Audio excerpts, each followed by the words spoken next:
How do you build that team? I think you have to prove that you are willing to work incredibly hard so that people feel motivated to want to work with you. And I think if someone feels that you would give up anything for your work, they just want to be on that team. They want to work with you. I think you know. I think that's right. Well, actually, that's a very good point. One of the things that we look for are people who want to do it so badly that they're obsessed, and they're so obsessed that they're almost psychotic about it. And you know, I call it the sort of grandmother test. If I feel that the person I'm interested in signing would kill their grandmother to make it, then I think that passes the test of how obsessed you have to be. How about the session I went to with a broken arm that hadn't been set? Yeah, that's obsessive. I did do that. Okay, here's another question for you. So, I was on the streetcar once with an older musician, and this is at the beginning of my career, and he said, "So, it looks like you're going to be a musician." And I said, yeah. And he said, "Well, I've been thinking about it, and I want to give you a piece of advice. Don't do it unless you have to." And I thought about that for a second, and then he said, "The highs won't be high enough and the lows will be too low." And I thought, okay. But over the years, as a piece of advice, that has really resonated with me. Because I think you have to find satisfaction in the creative process and in your own music, and that you can't be dependent on the approval of others, though that is really wonderful. So that was the best piece of advice that's ever been given to me. What is the best piece of advice that has ever been given to you?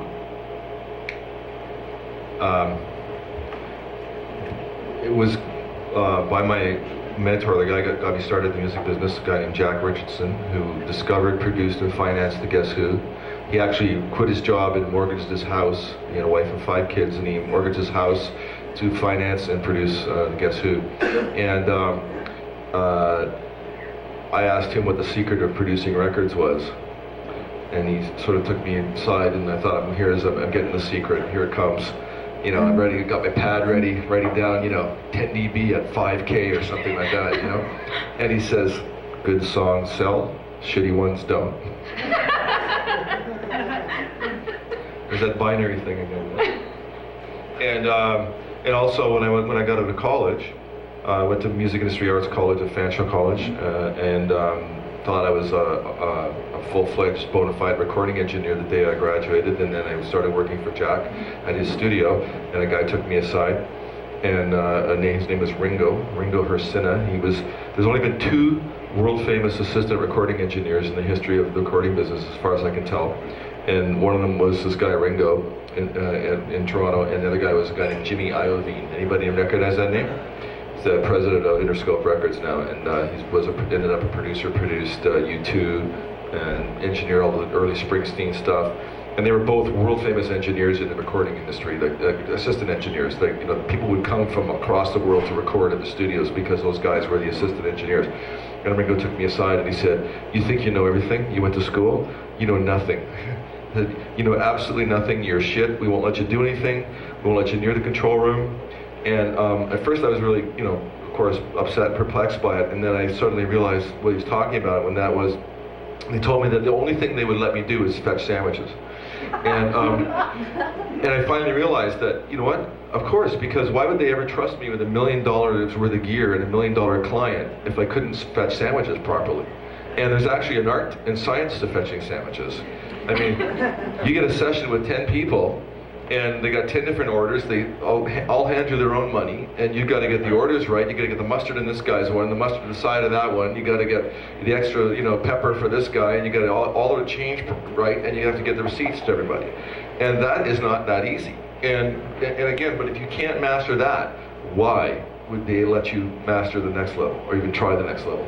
And I think that's a very certainly in the job side of the music industry, it may not apply so much to the artist side, but if any of you aspire to have careers in the music industry, I think that's an altruism. You've got to start at the bottom.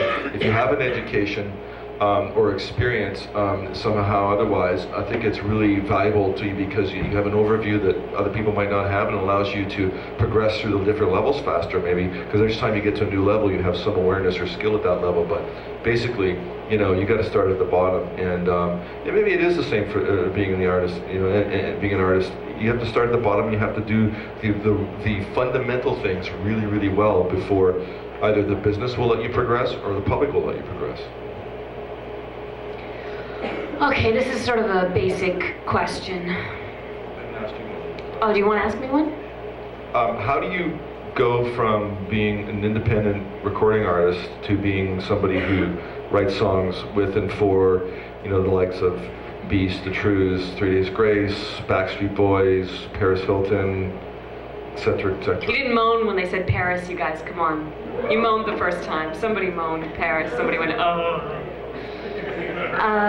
How do you do it? You go out and find people that you want to write songs with, people you admire, and just write as many songs as you can. That's what you do. Be friends with people in good bands.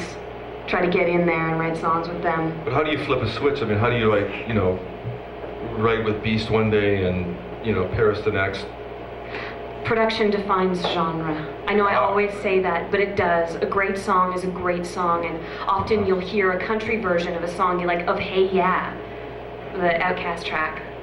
And that's because it's a great song. So it's really important to focus on writing a beautiful and insanely great, to quote someone, song, and then let the producer do their job, I think.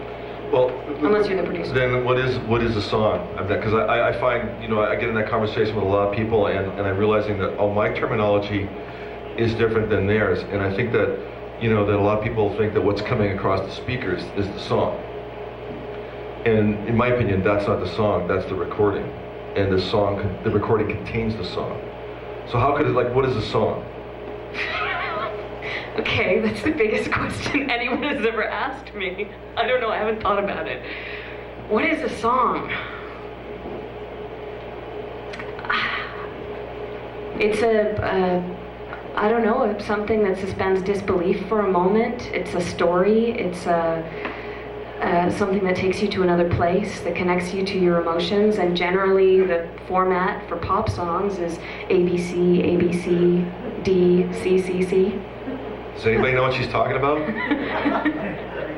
And actually, that's an interesting thing that, Michael, that you taught me, is to try to not think of things as verse, pre-chorus, chorus, and even try not to use those names, because immediately it gives you an idea of what that part should be like. Like you think, pre-chorus sounds like this, instead of just trying to create the hookiest, most melodic, most beautiful sections and stringing those sections together. So it's a really interesting way to sort of take yourself out of that rut. Yeah, I think that's a good point. Where I was going, though, was what part of what comes across the speakers or comes across your earbuds, the sound coming in your ears, right?